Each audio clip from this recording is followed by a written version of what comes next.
Hello friends, welcome back to RNnurse Prepper. Today we are talking about autism, another vlog, Autism Living. I'm vlogging every day in April. I don't know how long I'm going to keep it, but I'm trying. And sometimes I feel like I'm talking to myself. You guys are not commenting, so I hope that you guys will leave a comment, especially if it helps you or gives you an idea. I really would love to know that I'm helping someone or that someone is getting some kind of enlightenment from these vlogs, I hope.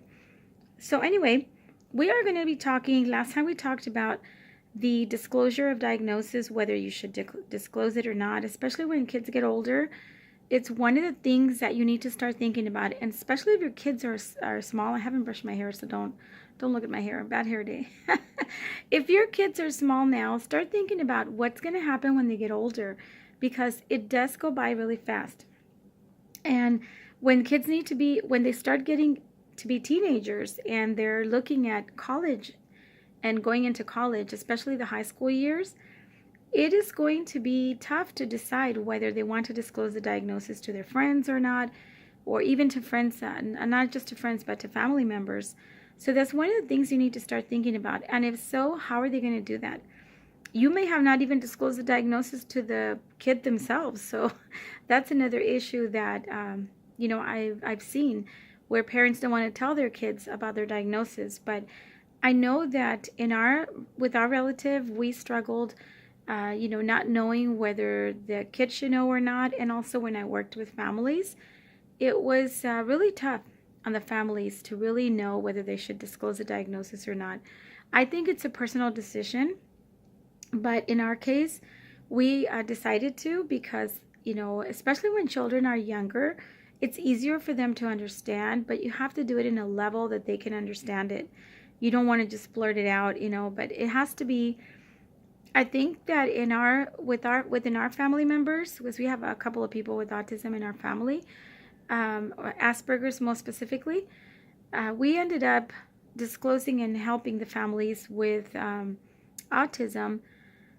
I think it was about middle school age. Middle school age is a perfect time because, they are understanding more about themselves, and maybe like towards the end of middle school, because of course when they start middle school, they're going through this whole other ballgame of being, getting older and being teenagers, and they're not little, but they're not older yet. So it could be kind of tricky there too. So you kind of have to know your child and base it on that, I guess I would say. But that's something for you to think about. Some tips I want to give you on that is to really think about how you're going to say it at their level, and what is the best time for your child to really be able to handle that. So that's one of the things I wanted to talk to you about today. And then another tip is when they get to be in the college years, you want to start thinking about whether they're going to disclose that to the college people, because getting into college is really difficult as it is nowadays because everybody wants to go to college, right? It seems like anyway.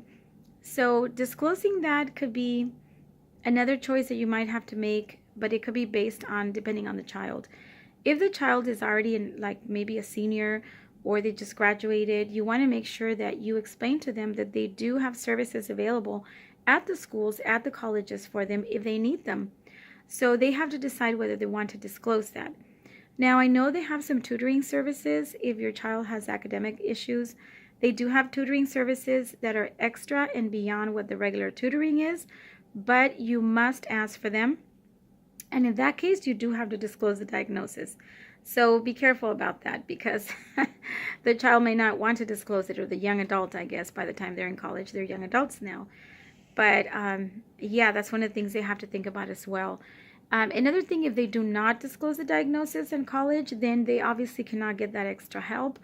And if they're having academic issues, that could be a problem. So that's one of the things. And also you have to start thinking about when they get into the job, the job world. Are they going to disclose that there? Because, a lot of times there's supposed to be accommodations and IDEA and all these laws and rules about, making accommodations for people with disabilities or autism or any other, diagnosis. But the fact is that unfortunately the world doesn't really accommodate much for, people that need accommodations in my experience. But At least not initially. So I don't know, it's kind of tricky and iffy if you want to disclose that in the beginning or not. I guess, like I said, it depends on the young adult, how, what their level of functioning is, and what kind of help do they need, because you don't want to just disclose a diagnosis if they don't really need the help. If they don't need the help, they're functioning well, then so be it. Let them try on their own. That's what I always tell everyone, is let the person do for themselves and don't interfere until they need help.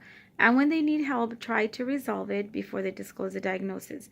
And if there's no other way, maybe the child is failing completely, totally just, I don't know, getting straight D's or F's, then at that point you might need some accommodations. So that's where you want to kind of, hone into whether or not to disclose the diagnosis. So that was my video for today. Thank you so much for watching. Remember to be healthy, well, happy, and organized. And I will see you next time, my friends. Many blessings.